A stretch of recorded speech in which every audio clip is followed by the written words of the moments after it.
Positive ആയിട്ടുള്ള എല്ലാ കാര്യങ്ങളും എഴുതി വെക്കണം എന്നാ പറയണേ.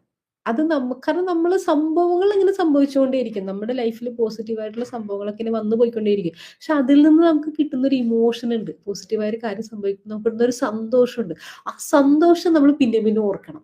എന്നിട്ട് നമുക്ക് തന്നെ തോന്നണം എന്റെ ലൈഫ് ഒരു ബ്ലെസ്സിങ് ആണ്. എന്റെ ജീവിതം ഒരു അനുഗ്രഹമാണെന്ന് എനിക്ക് തന്നെ അങ്ങോട്ട് തോന്നിക്കൊണ്ടേയിരിക്കണം. അങ്ങനെ വരുമ്പോൾ നമ്മുടെ ബ്രെയിനിന് നമ്മൾ കൊടുക്കുന്ന ഒരു മെസ്സേജ് ഉണ്ട്. എന്താണ്? എന്റെ ലൈഫ് ഒരു ബ്ലെസ്സിങ് ആണ്. എന്റെ ലൈഫ് ഒരു ബ്ലെസ്സിങ് ആണ്. എന്റെ ലൈഫ് ഒരു ബ്ലെസ്സിങ് ആണ്. അങ്ങനെ വന്നു കഴിയുമ്പോൾ നമ്മുടെ ലൈഫ് ഒരു ബ്ലെസ്സിങ് ആയിട്ട് തന്നെ മാറും. പക്ഷെ നമ്മൾ സാധാരണ എന്താ ചെയ്യാറ്? നെഗറ്റീവ് ആയിട്ടുള്ള ഇൻസിഡന്റ്, നമ്മുടെ സങ്കടങ്ങള്, അങ്ങനെയുള്ള കുറെ കാര്യങ്ങളാണ് മനസ്സിൽ ഓർത്ത് വെച്ചേക്കുന്നത്.